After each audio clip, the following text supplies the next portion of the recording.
If you need to request a refund from YouTube Music, follow these steps to ensure a smooth process. Here is how to navigate the refund request. Step 1. Check eligibility.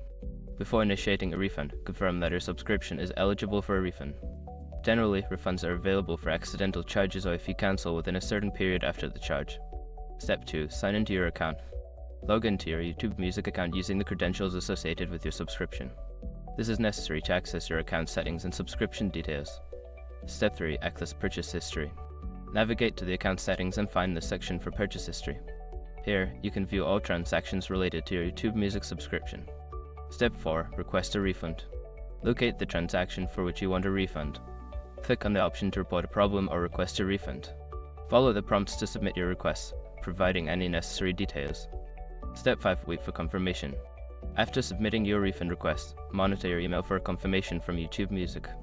The processing time may vary, but you will receive updates regarding the status of your refund.